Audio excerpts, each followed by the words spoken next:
Hi, and welcome to another episode of Hot Takes with me, the Silver Fox. The Department for Education is drawing up plans to introduce gender-free toilets into schools, not instead of male and female, but as well as male and female. But also, they are going to introduce a fluid uniform policy, so that if you want to dress as male or female, it's entirely your choice. This is wrong. This is not protecting children, and there is a huge backlash.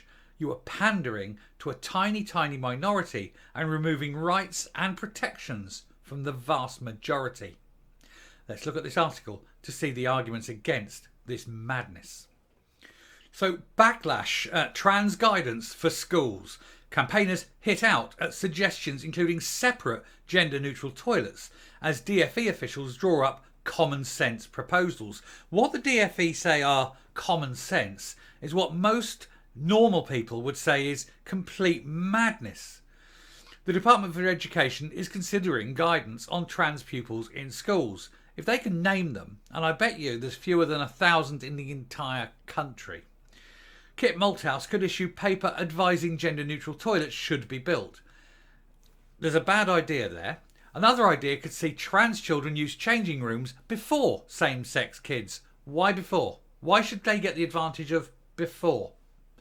But the proposals were savaged by gender and women's rights campaigners. I'm going to say this. If you have gender-neutral toilets and you say that anyone who's a boy uses the boys' toilets and anyone who's a girl uses the girls' toilets and anyone who is gender-neutral, i.e. they're male birth but want to be female, or female birth and want to be male, or haven't actually decided yet and want to be binary, they all have to use the same toilet, and therefore you're going to have toilets with boys and girls and whatever they want to be in the same place. Is that safe? Is that safeguarding women? Is that safeguarding girls? Or is it sheer, utter fucking stupidity? Oh yeah, it's that last thing, isn't it? Anyway, gender and women's rights campaigners have branded government proposals to let trans pupils use school changing rooms first and introduce neutral toilets unsafe and a regressive misogyny. Well, it is. Why should they get the advantage of going first into these rooms?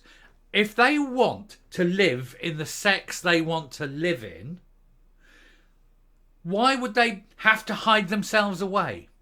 Unless they're ashamed of it. But then, why would you be shaming children? No. What you need to do is suggest the children get some psychiatric help and tell them, you're a boy, you get changed with the boys. End of story. You're a girl, you get changed with the girls. End of story. It's not as though they've had any kind of operation. They're not. They are biologically girls or biologically boys. They get changed with the others of the same biology. And that's it. The suggested measures, among a raft of ideas being considered, which also include letting children that do not identify with their biological sex wear whatever uniform they wish. Wrong. They have to abide by the rules. The rules, not of the school, but of nature. The rules that says, oh, you've got 2 testicles, a penis and a prostate. You're a boy. And if you don't like it, that's fine. And when you're 18, you can wear and do whatever you like. But until then, you're in a school and the school rules are boys wear this, girls wear that, whatever it is in that school. Don't be bending the rules for one group that you would not be prepared to bend for another. Don't introduce more rights and freedoms for one group while restricting the rights and freedoms of another group, because that is wrong. But this afternoon, campaigners said the new guidance, which is being mulled over by the Department of Education advisors, was a dangerous misstep. They said Education Secretary Kit Malthouse needed to look closer at safeguarding issues. Yes, because at the moment, this whole, the whole of government, police, media, everything, the whole administration, it's all about safeguarding trans. The 0.1%. It's all about their rights, their freedoms. You know, let's safeguard them. Let's make this a... What they're saying about the other 99% is, no, we don't care about your rights, we don't care about your freedoms, and we certainly don't care about your safety. Gender rights organisation Sex Matters, Helen Joyce said, women, parents, professionals and activists concerned about gender ideology are pretty active on social media. The suggestion that the DfE is rowing back from a clear position provoked a huge response. And that's because the DfE initially said that this sort of thing wouldn't happen, and they said they are very clear on it. But now, not so much. Because the tiny but loud woke wankers of the trans lobby has been shouting very loudly and calling them ists and phobes. Stop listening to them. They are unrepresentative. They're mentally ill, they're tiny, and they would remove the rights and freedoms from the vast majority of people in this country. Stop pandering to their illness. Sort out, give them mental health advice, give them a psychiatrist and all that kind of help. You cannot pander to them, and you cannot remove rights and freedoms from other people just to pander to these, just to kowtow to this tiny minority. The anger and disappointment were plain to see. Sex is real. It matters. We all know this. Thousands of us have fought to raise awareness about the harm gender ideology is causing to vulnerable children. Well, we have seen case after case after case of children being mentally, emotionally and physically harmed to the point of sterilisation because of this dangerous trans lobby pushing this ideology on kids.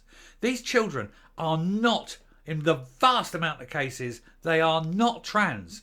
They are, well, quite often autistic to some degree. You know, they're on the spectrum somewhere, Aspergic, things like that. Or they're undergoing other psychological traumas such as grief, or they're just confused about their sexuality. But this lot go, no, you're trans. They are not trans. 90% of all those kids who think they're trans are most definitely not trans. And of the few that are left, most of them are not trans. It's a tiny, tiny proportion. It's less than 0.1%. Stop pandering. Caroline Fisk from Conservatives for Women said, what disappoints us is the framing of this issue through the lens of a culture war and political flashpoints. This trivialises an ongoing attack on the foundations of our society, including on science, on free speech, and most importantly in this context, on children's safeguarding. These are things the Conservative Party needs to stand up for. Visit social media or what they are learning in school, and vulnerable children become convinced they were born in the wrong body. Some start by asking for a pronoun change, but they're not born in the wrong body. They're literally confused by the bullshit that's going on and the attacks, constant push by the trans lobby on the likes of TikTok and Facebook, and they're push and that at vulnerable children. And the thing is, of course, we know absolutely for a fact that the trans lobby is filled with those who want to get very, very close to children, the Ps. We know for a fact the trans lobby is filled with the Ps, the lovers of the very young, the minor attracted persons they call them now, but they're still filthy fucking Ps. And then we know the trans lobby is filled with this because we've just seen the mermaids having to fire one of their people because he is pro-P and stands up for an American group that wants to do this to children. So do not fall into the trap of thinking, oh, well, they're just trying to protect the rights. No, they are dangerous child predators. She went on, I'm also pretty shocked to see the suggestion that a classroom of girls should stand to one side while a trans-identifying boy uses their changing room. Sorry, this is awful. This is awful science and poor safeguarding and aggressive misogyny. A whole class of girls has to stand and wait for one boy to go in and use a changing room because he wants to be a girl, because nobody has actually dissuaded him that he's actually fucking mental and sought out psychiatric help for what is probably an autistic boy. Transgender Trend, which represents parents, professionals and academics, said safeguarding is a key to getting the trans guidance right. Yeah, but they don't safeguard. They only safeguard the trans lobby. They don't give a shit about normal people. Kit Malthouse must start from this premise. We'd ask him to really engage with the Cass review, and the Cass review, of course, has led to the closure of the Portman Trust down in London, the Somerset and Portman, not Somerset, the Tavistock and Portman Trust. This hospital, which basically sterilises children on an industrial scale. It doesn't even give them psychiatric testing. It whips them in the door, goes, oh yeah. The tiniest excuse. Yeah, you're transgender. Have some chemicals. We'll book you in for a surgery and off with your ghoulies. They're making a fortune out of this. There's them. Then there's the mermaids with the peas, and they're pushing. And that's an organisation whose founder had to take her own child out of the country to mutilate him because the safeguards in this country would not let it happen. These are the people that you're dealing with. You're not dealing with rational people. You're dealing with the mutilators of children, the sterilisers of children. You're dealing with people who are actually encouraging these children to do this. And the self-ending rate amongst people who've gone through it is 90 times higher than the normal background rate. That's what these people are. They're doing to children. They are not safeguarding anyone. Anyway, Mr. Malthouse is said to be keen on what a source called common sense system, which would keep both sides of the argument happy. There are no two sides to this argument. There is only one side to this argument, and it is not the trans side. The trans side are a bunch of sick, mentally ill child abusers. And there is no two ways of getting away from that. The things they are doing to children was done in camps in Germany 90 years ago, and you know exactly what I mean. But the approach appears to be at odds with some of his cabinet colleagues, particularly Suella Braverman, who has spoken before about the importance of single-sex spaces. In fact, single-sex spaces are the law. The dedicated gender-neutral toilet would mean children biologically born male or female would be mixing in the same areas. And campaigners say the notion girls could be told to wait to use the toilets to allow trans youngers first could also prove problematic for teachers. Why should I wait? I need a piss now, miss. I need a piss right now. But that weird kid's in there. I can't go. But I'll just piss on the door because I ain't waiting. That's how you deal with this problem. Anyway, the DfE will not impose the rules, but are expected to set out the guidance before Christmas. Advice from Dr. Hilary Cass, who conducted a review of care for children with gender dysphoria, will also be sought. The Equality and Human Rights Commission will also be asked its view, as well as advice from senior doctors working in the field. Would these be the senior doctors that have to repair all the damage that's done to children, or will it be the senior doctors who are doing the damage? I think we need to know which senior doctors are being advised here. She said earlier this year trans women were not women and stressed, well, they're not, they're men with mental disorders, and stressed caution over children and their biological sex. The PM remarked, I was very clear, under 18s shouldn't be able to make irreversible decisions about their future, which is why the founder of the Trans Mermaids group had to take her son abroad to have his cock cut off. She mutilated her son abroad because she'd not be allowed to mutilate her son in this country. And poor old Jack is sitting there with the consequences, and in about 4 or 5 years' time will probably regret it. But that's far too late then. He can't have his cock back. When Nadeem Sahawi was the Equalities Minister, he said he believed children should be allowed to be in their new gender in schools, but with safeguarding measure for everyone. No, they shouldn't be. They should not be making these decisions until they're adults. A senior government source told The Times of the potential new guidance. This never used to be such a divisive issue. People just accepted trans people and got on with it. It only became an issue once the activists got involved. That's right, the trans lobby went, no, we need foot soldiers. We need numbers. We need to get loud. And we need to get in there and mutilate as many children as we can for the cause. And they are destroying children. And that's when they're not actually abusing them. Because like I say, they're all child abusing bastards.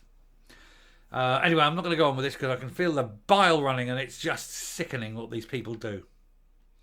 Why are we putting up with it? Why are we allowing it to happen? Why are we not up at the gate of every school complaining to PM, complaining to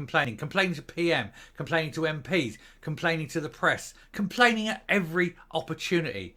It's wrong. What they're doing to children is wrong. It's damaging them permanently. These children are being abused and just hacked about. And not once are they seeing psychiatrists. Not once is the actual cause of the issue being investigated, because this trans lobby is pushing it down one-way streets as hard as they can, as fast as they can, because they need to make political momentum out of it. Someone needs to say no and stop. Someone needs to grow a pair of balls, to coin a phrase. Unfortunately, we've got the politicians that we have, and none of them have got balls. I pity the children. I'm going to stop now. Thanks for listening. If you like what you hear and see on the channel, please hit the subscribe button if you haven't before. Ring the bell for notification of future output. Leave a like, leave a comment, please share the video. And until next time, stay safe, stay well, look after your children, and goodbye.